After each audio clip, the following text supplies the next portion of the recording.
Boa noite. Primeiro, eu quero agradecer a sua presença e a confiança que você está colocando no nosso trabalho. Como o Fernando mencionou, é muito tempo que eu não dou essa aula, Sucesso não ocorre por acaso. Deve ter mais ou menos uns 8 anos. Vamos ver se eu ainda lembro direitinho todo o caminho, certo? Então, vamos aqui conversar sobre sucesso. Então, a primeira coisa que eu gostaria de fazer é perguntar para você que está assistindo o que é sucesso para você. Porque varia. Tem gente que quer poder, tem gente que quer dinheiro, né? Tem gente que quer fama. Cada um quer uma coisa. Então, sucesso, eu vou definir, fazer uma definição de trabalho, é conseguir o que você quer. O que é diferente de felicidade. Felicidade é querer o que você conseguiu. Para você ser feliz, você não precisa de mais nada. É só aceitar o que você tem. Isso não lhe impede de desejar outras coisas na vida. Então, eu quero começar com uma metáfora que me acompanha há mais de 30 anos, que é você imaginar um indivíduo caminhando num cabo de aço de um prédio para outro. Então, tem o cabo de aço, tem os dois prédios, e essa pessoa caminha de um prédio para outro. Vê se você concorda. 3 coisas são necessárias. Primeiro, essa pessoa tem que estar afim, tem que querer. Se ela não quiser, ela não faz. Mas querer não é suficiente. Tem muita gente querendo ser bem-sucedido. Tem muita gente querendo ganhar dinheiro. E não é assim que acontece. Então, querer é importante. É necessário, mas não é suficiente. Segundo, a pessoa tem que saber. Se ela não souber, ela vai cair. E terceiro, mesmo que ela saiba, mesmo que ela queira, se não houver cabo de aço, não é possível.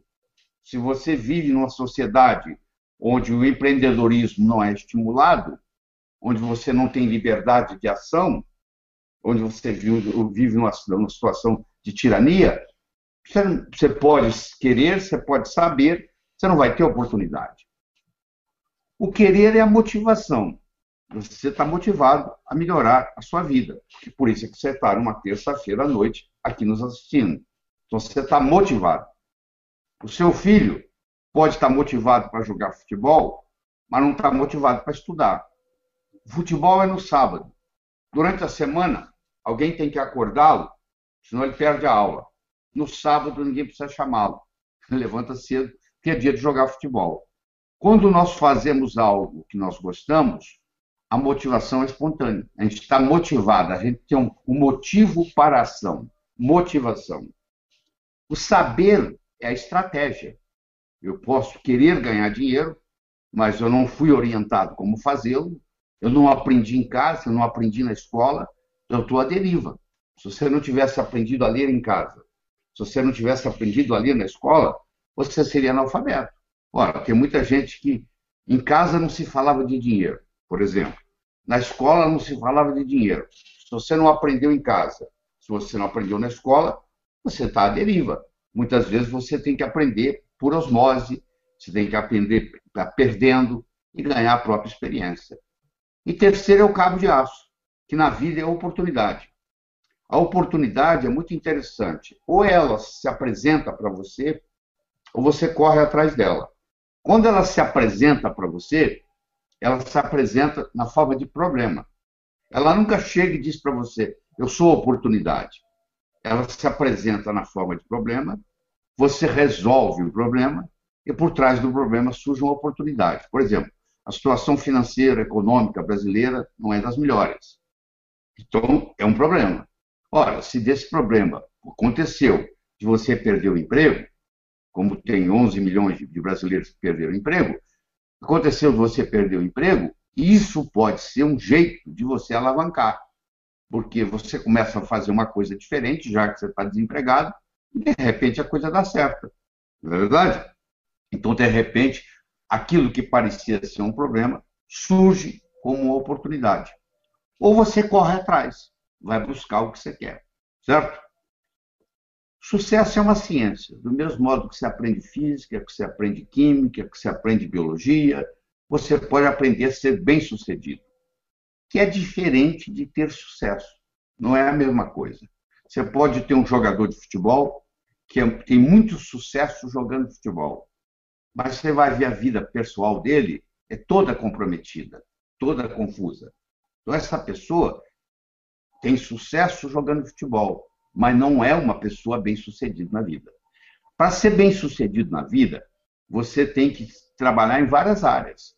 Na área pessoal, na área profissional, na área financeira. Não é uma coisa só. Na área familiar, na área social, na área de amizades. Então, existe todo um processo. É completo. Essa é a diferença. Ter sucesso é uma coisa específica. Eu sou um corredor de carro e eu ganho na corrida de carro. Eu tenho sucesso nessa área. E ser bem-sucedido é uma pessoa que consegue equilibrar as coisas na vida. Bom, mas aí você deve estar pensando, eu tenho que nascer em berço de ouro? Não, pelo contrário. As pessoas bem-sucedidas na vida, em geral, tiveram uma infância difícil. 85% das pessoas que se consideram bem-sucedidas no Brasil vieram de família humilde. Ou seja, trabalharam com alguém, foram empregados, passaram por tudo isso. Então, você não está condenado a ser quem sempre foi. O seu passado, ele é conhecido, mas ele é imutável. O que aconteceu, aconteceu. O seu futuro, ele é desconhecido, porém imutável. Pode ser que essa palestra que você está assistindo aqui hoje, essa conversa que nós estamos tendo aqui, pode ser a divisória de você começar outro caminho, porque o seu futuro não está escrito ainda. Você pode estar começando a escrevê-lo hoje. Então, isso faz uma diferença muito grande, você entender essa perspectiva do amanhã. Nós somos os únicos animais no planeta Terra que temos a habilidade de transcender. Isso significa começar de novo. Não interessa onde você nasceu, não interessa a criação que você teve na infância, não interessa o que você fez ou deixou de fazer até o dia de hoje. Você pode amanhã abrir um livro novo, começar a primeira página. Isso chama transcender. Mas para fazer isso, nós temos que ter algumas modificações, porque nós carregamos, você, eu, todo mundo, uma série de crenças. E o nosso modus operandi, o nosso operacional, é baseado nas nossas crenças. E essas crenças, muitas vezes, são desfavoráveis. Elas não estão nos trazendo os resultados desejáveis. Uma crença torna-se obsoleta quando ela não está nos proporcionando aquilo que nós queremos. Então, quando eu tinha 7 anos de idade, a minha mãe dizia, não atravessa a rua sozinha. Hoje eu vou fazer 71. Se eu tivesse com essa crença até hoje, seria um problema. O que é evoluir? Eu ir eliminando as crenças obsoletas que não estão me trazendo mais os resultados desejáveis, como essa de atravessar a rua sozinho. Nós não precisamos reinventar a roda. O segredo aqui é fazê-la girar mais depressa, porque alguém já veio antes, estudou tudo isso. Eu vou citar alguns aqui. Vamos pegar, por exemplo, Napoleon Hill. Você deve ter lido algum livro dele. Napoleon Hill fez um estudo e pesquisou milionários, pessoas bem-sucedidas, não só na parte de dinheiro, mas na parte de família, na parte de saúde, etc. E ele conseguiu identificar quais são os denominadores comuns que essas pessoas ditas bem-sucedidas têm. E eu estou aqui para transmitir isso para você, para colocar isso na sua estrutura psicológica. Então, nós temos que começar. De onde nós vamos começar? Da base. Como é que você constrói uma casa? Você não começa pelas paredes, nem você começa pelo teto. Você começa pelo alicerce. Então, o alicerce é a nossa autoestima, é a nossa autoimagem, é o modo como nós nos sentimos com relação a nós mesmos e é o modo como nós nos vemos. Nosso desempenho, tanto pessoal quanto profissional, nunca vai ser maior do que a nossa autoestima. E eu tenho uma boa notícia para você. A nossa autoestima, ela não é feita de cimento, ela não é feita de pedra, ela é feita de linguagem. Nós somos animais linguísticos. Ela foi criada linguisticamente e ela pode ser recriada linguisticamente. Então, a primeira coisa que nós temos que determinar é de onde nós estamos saindo. Você imagina que você me ligue e fala assim, como é que eu chego aí onde você está? Qual a pergunta que eu vou lhe fazer? onde você está. Se você estiver ao norte daqui, eu vou dizer para você vir sul. Se você estiver ao sul daqui, eu vou dizer para você ir norte. Sem saber onde você está, eu não consigo te orientar como é que chega aqui. Ora, você quer ir para sucesso. Eu quero saber de onde você está saindo. Se você não tiver noção clara, precisa, de onde você está saindo, fica praticamente impossível você atingir o sucesso que você está buscando. Então, a primeira coisa que nós temos que saber é o seu grau de autoestima. Então, eu vou fazer um questionário aqui muito simples, muito simples. Nós vamos pegar 5 áreas da sua vida. Nós vamos pegar a sua saúde, a sua família, as suas finanças, a sua vida profissional e as suas amizades. E para cada uma dessas, especificamente, à medida que eu vou conversando, você vai dar uma nota entre 1 e 10. E depois nós vamos somar essas notas. E aí você vai ver o que acontece. Então vamos começar com a primeira, saúde. Você deve conhecer gente que tem 30 anos que não adoece. Você deve conhecer gente que todo dia está doente. Tem um resfriado, tem uma gripe, tem uma infecção, tem uma tosse, tem uma dor de garganta, tem uma dor de cabeça. Você conhece essas pessoas, na sua própria família. Então, você vai ter que avaliar a sua saúde. Se você é o tipo de pessoa que não adoece nunca, está sempre bem, você vai dar nota 10. Você é totalmente saudável. Se você é uma pessoa que está doente todo dia, você vai dar nota 1. Então, você tem aí entre 1 e 10. Você vai ter que escolher qual a nota que você acha. Para quem que eu vou perguntar isso? Eu só posso perguntar para você, porque você que é o dono da sua saúde. De 1 a 10, o quanto que você daria para a sua saúde? Se você é uma pessoa que tem vício, que fuma, que bebe, que usa drogas ilícitas, o que for, claro que isso aí vai cortando a nota. Você tem que perguntar ao seu inconsciente aí e determinar qual a nota que você tem para a sua saúde. Certo? Então guarda essa aí. Vamos para a sua família. Quando eu digo família, é o núcleo familiar. É os pais, os filhos, os irmãos, os cunhados. A sua família como núcleo, de 1 a 10. Que nota que você daria? Se é uma família ideal, perfeita, não tem nada para mudar, é 10. Se é uma família altamente complicada, onde as pessoas discutem na mesa e ninguém tem paz de espírito, sempre tem confusão, cada vez que tem uma festa termina em confusão, é 1. A família é sua. Só você pode determinar, de 1 a 10, qual vai ser a sua nota para a sua família. Então, você primeiro deu a nota para a sua saúde. Você agora está dando a nota para a sua família. Agora vamos para as suas finanças. Como é que é a sua vida financeira? Como é que é a sua conta bancária?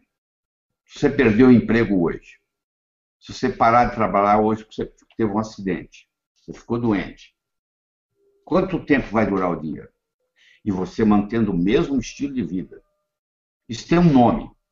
Isso é chamado abastança. Abastança é o número de dias que você vai poder manter o seu padrão de vida se você interromper seus rendimentos, se você parar de ganhar dinheiro.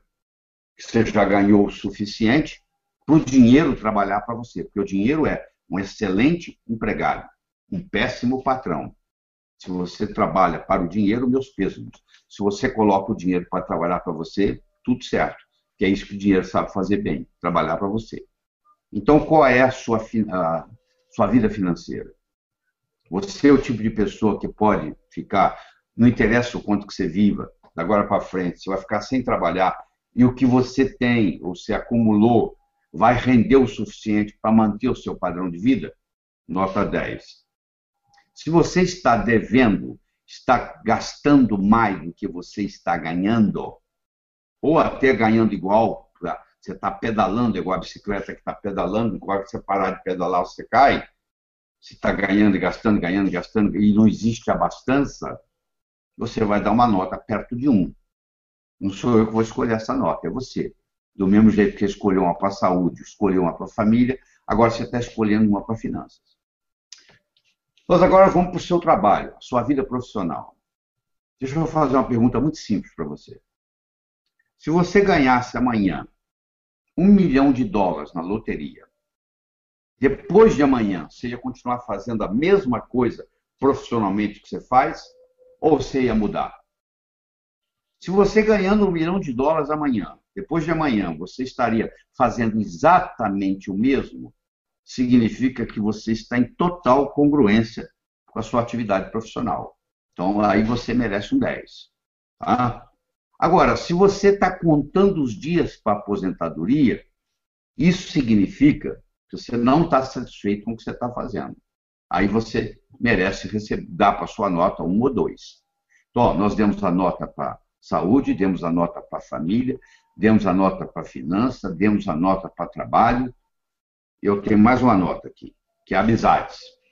Eu não estou falando de conhecido, estou falando de amigo. Com quem você pode contar?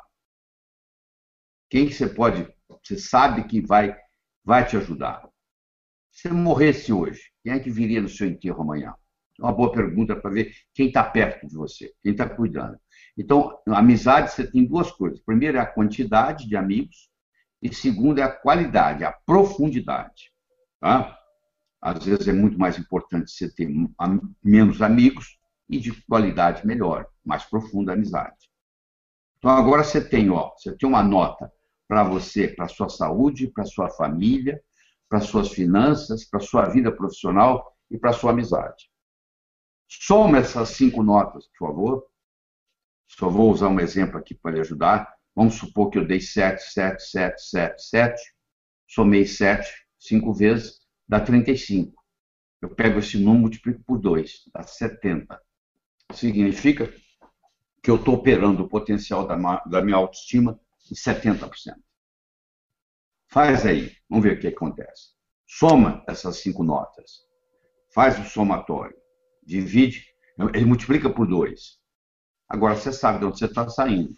Então, vamos supor, se eu estou saindo de 70%, significa que eu estou usando 70% da minha autoestima. 70% do potencial da minha autoestima. Se agora eu pego esse potencial e aumento para 72, 73, vai fazer uma diferença absurda no resultado. Uma pequena diferença no desempenho traz uma tremenda diferença no resultado. Um cavalo que chega em primeiro lugar comparado com um cavalo que chega em segundo, a diferença é de nariz. Mas o primeiro vai ser lembrado para sempre e vai ganhar muito mais, porque ganhou o prêmio. E o segundo, que é uma diferença de nariz, ninguém vai lembrar quem chegou em segundo. Se eu perguntar para você quem foi o primeiro pessoa a pisar na Lua, você vai dizer Armstrong. Se eu perguntar quem foi o segundo, você não sabe, ou não lembra. A grande maioria não lembra. Então, o sucesso é medido em milímetros e em frações de segundo. Uma pequena diferença em desempenho traz uma tremenda diferença em resultado. Se você comparar um indivíduo pobre, fracassado, com um indivíduo milionário, bem-sucedido, eles levantam mais ou menos na mesma hora, eles vão dormir mais ou menos na mesma hora. Então, você vê que não tem muita diferença entre um e outro. Mas o que o outro está fazendo, pequenos detalhes feitos constantemente em pontos estratégicos, faz todo o diferencial. Aí você descobriu que você está, sei lá, operando 60% da sua autoestima. Aí você pergunta para mim assim, como é que eu faço para melhorar? Aí vem um ponto crucial. Eu vou te mostrar 3 coisas que você tem que fazer. Tá? A primeira coisa é você desenvolver uma capacidade de visualização. Não daquilo que você não quer, mas daquilo que você quer. Se você se concentra naquilo que você não quer, em vez de concentrar naquilo que você quer, é como se você estivesse dirigindo um carro olhando pelo retrovisor. Você sabe de onde você está vindo, mas você não sabe para onde você está indo. Então, o Einstein dizia que a imaginação é mais importante do que o conhecimento. Todas as vezes que houver uma disputa entre conhecimento e imaginação, imaginação ganha. Então, você tem que aprender a imaginar a situação que você quer. Ela tem que existir primeiro no seu cérebro. Vou dar um exemplo. Você sonha em adquirir uma casa nova. Você tem que ver quantos cômodos ela vai ter, onde ela vai ser construída, que cor que vai ser a parede de fora, que cor que vai ser a parede de dentro, quantos quartos, quantos banheiros, que mobília que você vai colocar, que tapete. Você vai criando na sua mente essa casa nova. Quanto mais especificidade, mais característica, mais detalhe você colocar, mais fácil vai ficar criar. Porque tudo que existe no universo físico foi criado duas vezes. Você quer ver? Vou pegar essa caneta aqui, ó. Isso passou pela mente de alguém. Olha aí ao seu redor. Escolha qualquer objeto que você viu aí. Qualquer um, faz diferença. Isso aí passou pela mente de alguém. Então, tudo que existe no universo físico, primeiro existiu na mente de alguém, para depois se manifestar no universo físico. Então, você tem que aprender o processo da visualização. E é muito simples. É você fechar os olhos e concentrar naquilo que você quer. Na sua área de saúde, na sua área de família, na sua área profissional, assim por diante. Nas áreas mais importantes da sua vida. Você tem que aprender a visualizar. Isso é a primeira coisa. Mas não para aí. Você já percebeu que desde que eu comecei a falar, comecei a conversar com você aqui, que dentro da sua cabeça aí tem um diálogo interno aí que está conversando com você o tempo todo? Muitas vezes coisas você concorda, tem algumas coisas que você discorda. Existe uma conversa aí dentro da sua cabeça. Tem uma voz aí dentro da sua cabeça. Essa voz, você está perguntando que voz? É essa aí. Então, para escutá-la. Ela é uma voz amigável ou não? Você tem ela como amigo ou é uma pessoa que está te criticando? Pode ser a voz sua mesmo, pode ser a voz do seu pai, pode ser a voz da sua mãe, mas existe aí dentro um diálogo interno que faz uma diferença enorme na sua vida. Você nunca deixou de fazer nada porque o seu braço doeu, porque a sua cabeça doeu. Você deixou de fazer alguma coisa porque entre o seu ouvido direito e o seu ouvido esquerdo surgiu uma voz que te parou. Você quer ver? Vou fazer uma analogia aqui para você. Nós vamos pegar uma tábua com 45 centímetros de largura, com 15 metros de comprimento. Eu vou colocá-la no chão e vou convidar você para andar nessa tábua de 45 centímetros de largura e de 15 metros de comprimento. Eu acho que você vai ser capaz de andar nessa tábua sem problemas. Eu vou pegar essa mesma tábua, vou colocar entre dois edifícios que estão próximos do outro, menos de 15 metros, para essa tábua encostar nos dois prédios. E eu agora vou convidar você para atravessar nessa tábua de um edifício para outro. Mudou? Mas é a mesma tábua? Tem a mesma largura? Tem o mesmo comprimento? Mas olha o que você está imaginando. Aí não dá. Mas por que não dá? Você não andou nela no chão? E agora o que acontece lá? Vou te contar o que acontece. Surge um diálogo interno que vai te parar. Eu vou cair, vai escorregar, vai ventar, o que for. E aí faz você parar. Olha quem te parou. Não foi a sua perna, porque você sabe, você andou na tábua quando está no chão. A sua habilidade de andar na tábua existe. Só que agora ela amarelou, agora bloqueou. Você conhece aquele estudante vestibular que é primeiro aluno de turma, no cursinho, na hora do exame lá, ele é reprovado? Porque lá é para andar na tábua lá em cima, mais ou menos assim. E quando você está fazendo prova do cursinho, você está andando na tábua no chão. Na hora que você vai fazer a prova lá do Enem ou do vestibular, aí a tábua está lá em cima. Então, o diálogo interno, que diálogo você tem? Então, quando aparece um diálogo negativo, você tem que falar cancela, cancela, cancela. Certo? Então, aqui eu falei da visualização, eu falei do diálogo. Deixa eu te falar mais uma coisa. O modo como você carrega o seu corpo. Qual é a sua postura? Vai para um shopping aí na sua cidade e fica observando as pessoas passarem. Vai ter gente que vai passar com o pescoço ereto, olhando para o horizonte, né? E vai ter gente que vai passar cabisbaixo, olhando para o chão. Se você estiver numa sala e entrar um rei, uma rainha, um príncipe, uma princesa, mesmo que você não saiba que é um rei, uma rainha, você vai ver que a pessoa que entra tem majestade. O que significa ter majestade? Ela anda com a postura ereta. Ela aprendeu desde criança, o mordomo me ensinando que ela tinha que andar equilibrando um livro. Então, no momento que eu coloco o meu corpo esticado, imaginando que tem um gancho vindo do céu que puxa a minha cabeça, o meu pescoço estica, os meus ombros relaxam, eu entro em contato com a inteligência universal, esse fluxo que tem aí de inteligência. E com isso, eu melhoro a minha autoestima. Então, para eu melhorar a minha autoestima, eu tenho que saber fazer a visualização, eu tenho que saber o diálogo interno, eu tenho que cancelar aquilo que é negativo, que isso é um problema muito sério. Você quer ver que coisa interessante? Porta. Na hora que você pensou numa porta, né? Vaca. Na hora que você pensou numa vaca. Gaveta. Na hora que você pensou numa gaveta. Agora eu vou falar assim, ó. Não. Você viu o vazio que deu aí? Não existe representação linguística para a palavra não.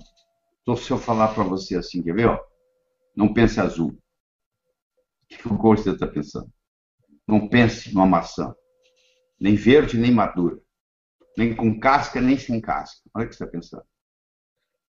Porque como o não tem representação linguística, o que vem depois do não é que vale. Não perturbe a sua irmãzinha. A mãe está falando para a criança. E ela continua perturbando a irmã. Porque a mãe está mandando ela perturbar. Aí a mãe vai dizer assim, mas eu preciso educar meus filhos. Como é que eu faço? Você solicita que seu filho, o que você quer dele, e não o que você não quer. O que você quer que a criança faça com a outra? Que trate ela bem. Então você fala assim, trate bem a sua irmãzinha. Você tem que expressar o que você quer e não o que você não quer. E isso funciona também para o diálogo interno. Tá bom? Nós podíamos ficar o resto da noite aqui conversando sobre autoestima, mas o tempo está passando. Então nós vamos entrar numa segunda parte que eu vou só tocar, porque um dia nós vamos fazer um hangout só sobre esse assunto tão importante que ele é, que é o da comunicação. A comunicação é fundamental, tá? Nós somos animais sociais, nós nos comunicamos. Então nós temos que aprender esse processo de comunicação. Nós somos julgados na vida por 4 coisas. O que você faz, sua aparência, o que você diz, como você diz o que você diz. Você pode ir numa festa, você começa a conversar com alguém, você pode marcar no relógio, menos de 5, 10 minutos, um pergunta para o outro assim, o que você faz na vida? O modo como você responde faz toda a diferença. Eu posso ter 2 pedreiros colocando tijolo. Eu chego para o primeiro pedreiro e pergunto, o que você faz na vida? Ele diz, eu sou pedreiro. Eu coloco um tijolo em cima do outro. E você? Eu também sou pedreiro. Estou construindo o Maracanã, que é o maior estádio de futebol do mundo, e vai ficar aqui para a posteridade. Olha que interessante. Os 2, fisicamente, fazem a mesma coisa. Colocam um tijolo em cima do outro. Só que um só vê aquilo como trabalho e o outro tem uma perspectiva maior. Então, esse outro não vai ser pedreiro muito tempo. Logo, logo, ele vai ser um construtor. Segundo, você é julgado pelo que você diz. Você é julgado pela sua aparência. Você quer jogar no Flamengo? Não apareça lá com o uniforme do Fluminense. Você quer servir exército? Não apareça lá com o uniforme da Marinha. Então, você tem que estar adequadamente vestido para a ocasião. Se eu vou dar aula de sucesso, eu tenho que estar vestido para o sucesso. Entendeu? Então, você pode estar assistindo aí de jeans, do jeito que você quiser, de bermuda. Eu não. Eu estou aqui dando aula sobre sucesso. Então, eu estou com o uniforme do sucesso aqui para você. Então, a aparência é muito importante. Você é julgado pela sua aparência. Você é julgado pelo que você diz. Enquanto você não disse nada, ninguém sabe se você é inteligente ou deixa de ser. No momento que você falou e falou besteira, não tem jeito de voltar atrás. Uma flecha lançada, ela não retorna mais. Foi lançada. Uma palavra falada, ela não pertence mais a você. Ela foi lançada para o mundo. Então, se você não está certo do que você vai falar, morda a língua. Cuidado como você fala. E não é só o que você diz, é como você diz o que você diz. 2 indivíduos podem falar a mesma coisa e a repercussão ser totalmente diferente. Tem uma frase que diz assim, ó, o cantor é mais importante do que a canção.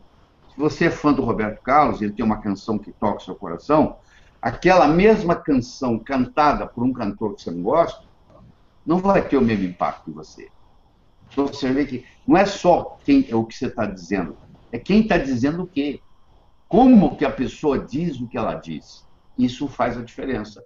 Nós poderíamos continuar essa conversa aqui ad infinito. Mas, como eu disse, nós vamos ter um hangout. Tá? Esse assunto comunicação é tão importante. Eu chamo o poder da comunicação, e você vai ver daqui a pouco, inclusive, eu tenho um livro só sobre isso. E nós vamos fazer um hangout um dia sobre o poder da comunicação. Eu prometo a você que nós vamos discutir em detalhes. Pois é, você não faz um bolo só com farinha, nem só com manteiga, nem só com ovos. Claro que a manteiga é importante, o ovo é importante, é necessário, mas não é suficiente. O bolo do sucesso que nós estamos fazendo essa noite, ele tem 6 ingredientes. O primeiro ingrediente é a autoestima, que nós já discutimos e gastamos praticamente os primeiros 30 minutos quase tudo com a autoestima, criando a base.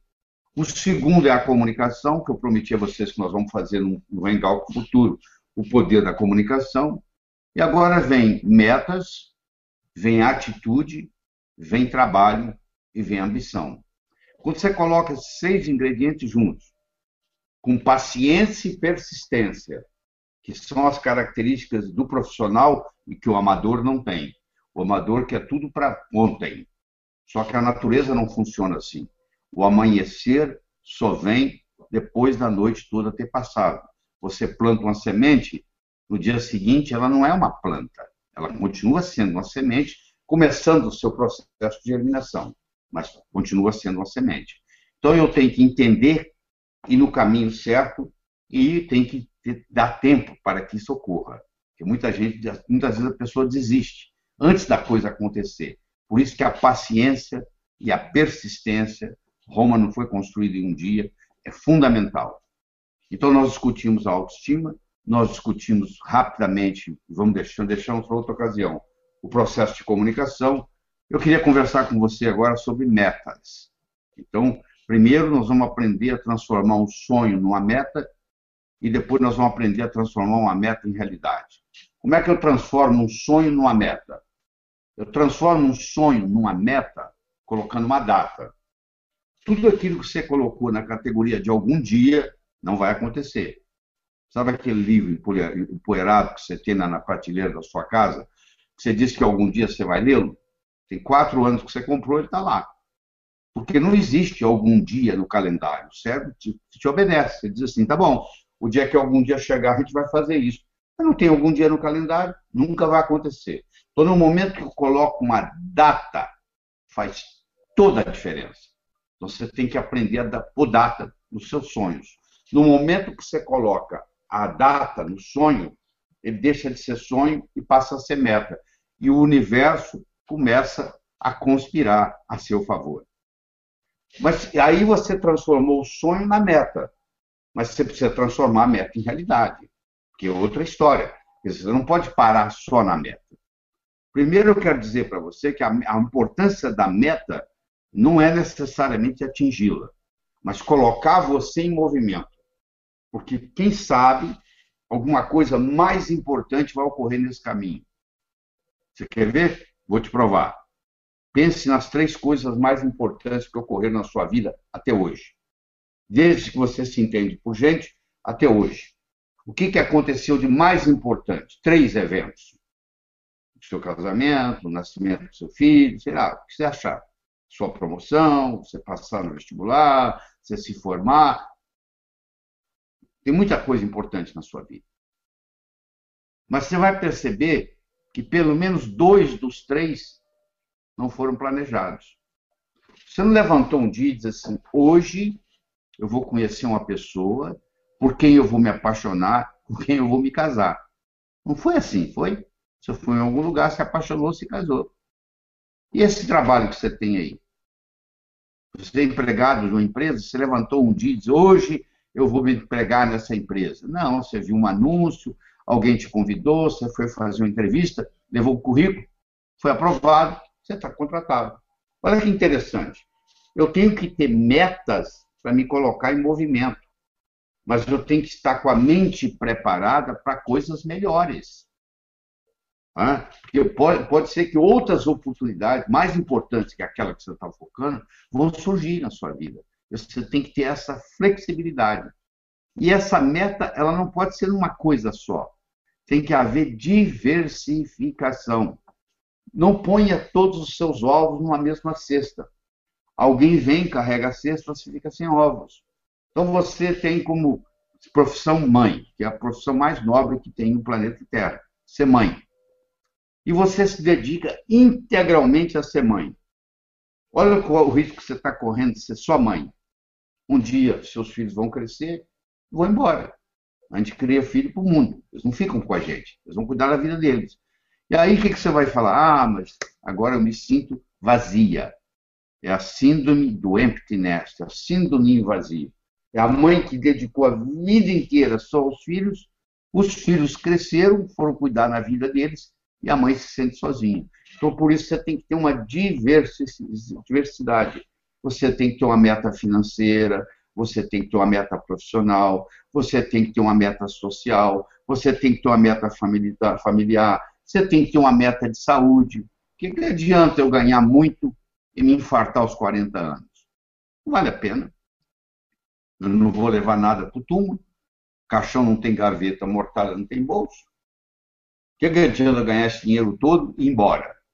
E não aproveitar. Então, eu tenho que ter metas de lazer, eu tenho que diversificar minhas metas. Isso é muito importante você colocar isso. E essa meta tem que ser relembrada. Ela não é só no dia 31 de dezembro que você pensa nela e está tudo resolvido. Não. Você tem que relembrá-la todo dia. Os orientais pegam um boneco chamado Daruma, não sei se você conhece, e pintam o olho do boneco. Pinta o olho direito do boneco. E aí fica faltando pintar o olho esquerdo. E coloca aquele em cima da mesa. Aquele boneco representa uma meta, comprar uma casa nova. Então, toda vez que ele olha para aquele boneco, mesmo que seja com a visão periférica, sem estar concentrado, aquilo é um lembrete. Ó, você falou que vai comprar uma casa nova. E aí, quando ele compra a casa nova, ele vai lá e pinta o outro olho do boneco. Se eu entrar numa casa de um oriental, você vai ver que existem vários darumas na sala, muitos com os dois olhos pintados e alguns com o olho só pintado. Porque a meta ela tem que ser relembrada, ela tem que ser sua. Por que você vai estudar medicina? É porque o papai gosta. Então, fala para o seu pai fazer o vestibular. Você tem que fazer uma coisa sua. Já é difícil nadar contra a correnteza. Imagine com a pedra no pescoço. Se você está fazendo algo porque a sua vovó, ou seu papai, ou a sua mamãe quer, isso aí não funciona. A meta tem que ser sua, só sua. Tá? Você tem que satisfazer você. Você veio aqui para viver a sua vida. Você e seus pais são pessoas diferentes, com vidas separadas.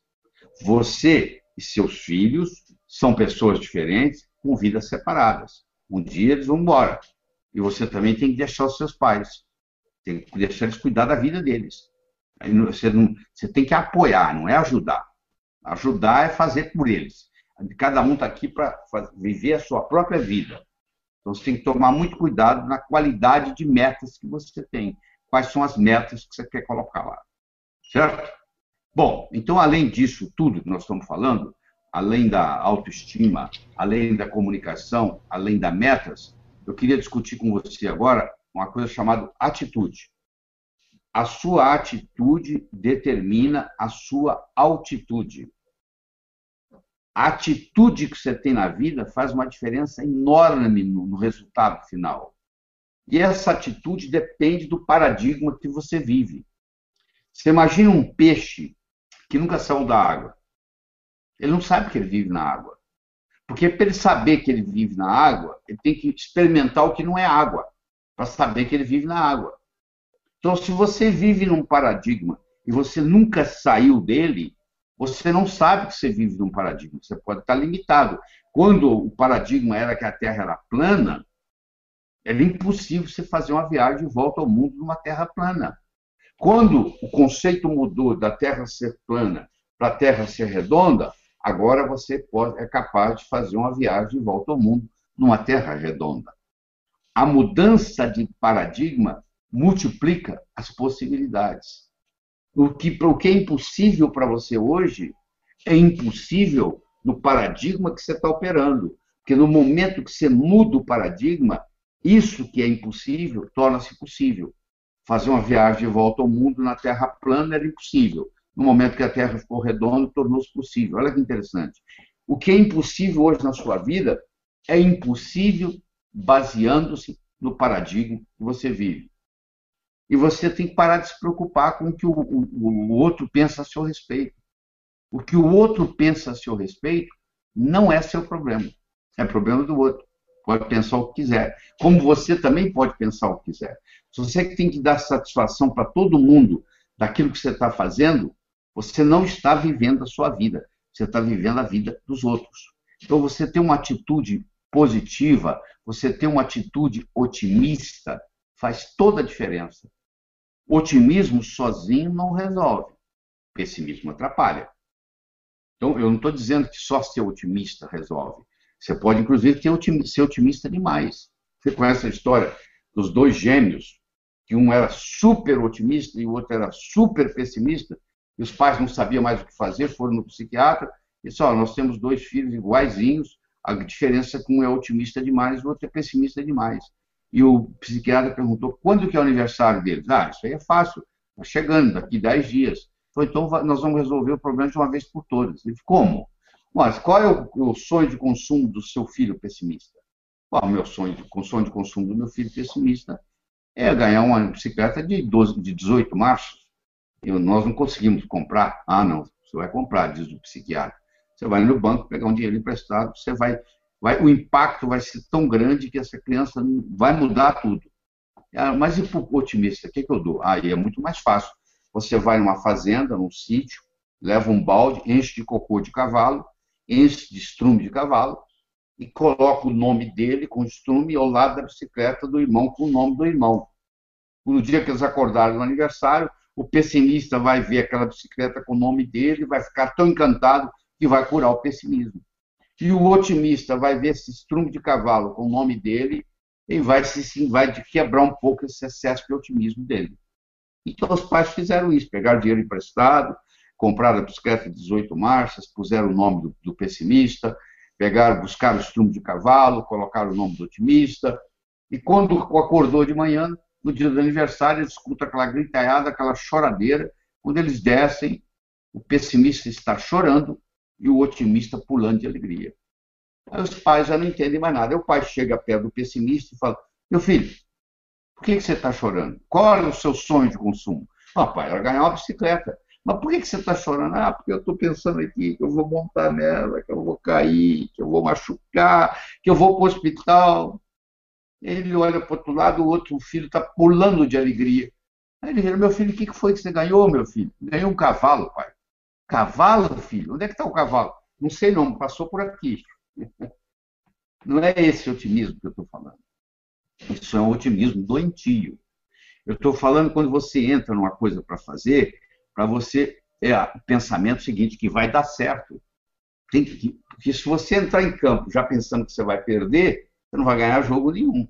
O time que entra em campo achando que vai perder, não devia nem jogar, não devia nem entrar em campo. Então, quando você começa um projeto, você tem que colocar toda a energia nesse projeto como se fosse dar certo. Tá? Porque aí a chance de dar certo é muito grande. E eu quero passar para você com uma mensagem que os nossos problemas são os nossos melhores amigos. Você não sabe o que é. Um problema pode revolucionar a sua vida. Você perder o seu emprego pode fazer você virar empresário, sabia?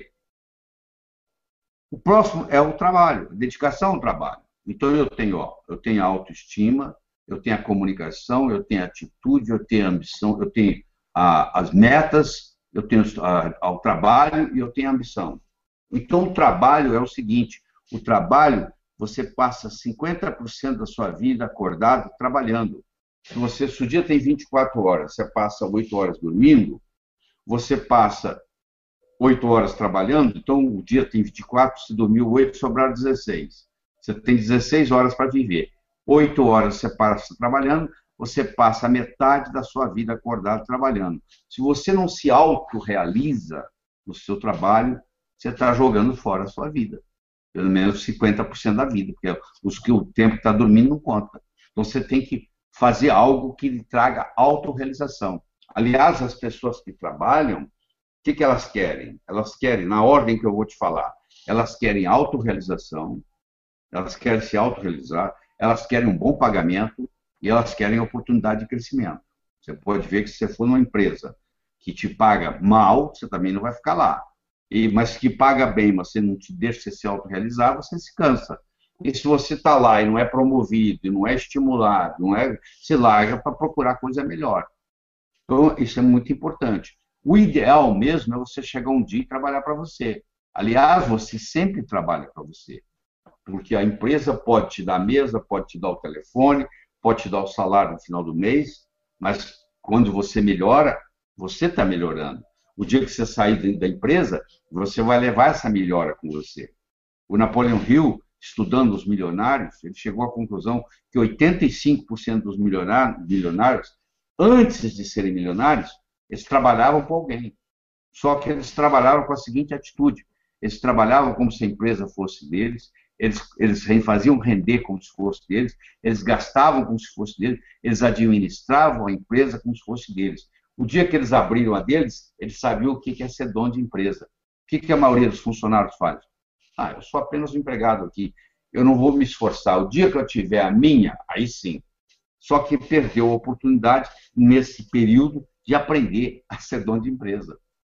Então, você está sempre trabalhando para você, tá bom?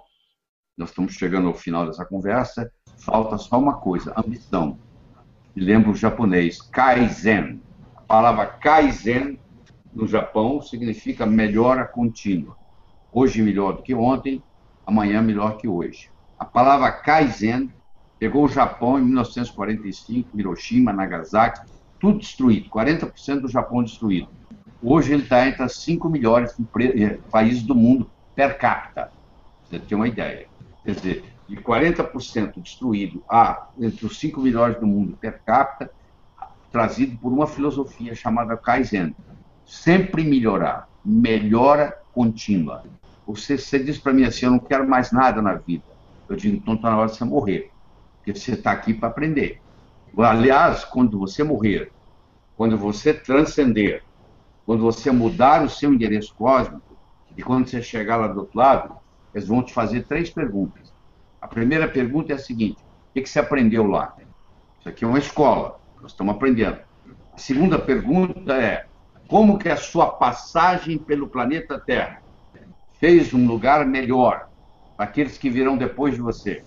E terceiro, mais importante de tudo, eles vão lhe perguntar: você custou mais do que contribuiu ou você contribuiu mais do que custou? Aliás, eu recomendo para você, quando você coloca a sua cabeça no travesseiro para dormir à noite, que você faça a seguinte pergunta para você mesmo: eu custei mais do que contribuí ou contribuí mais do que custei hoje? E esse hoje vai sendo somado, vai sendo somado, vai sendo somado. Verdade? Então, isso é importante você levar isso em consideração. Eu quero deixar bem claro para você que a vida é uma sequência de olá e até logo.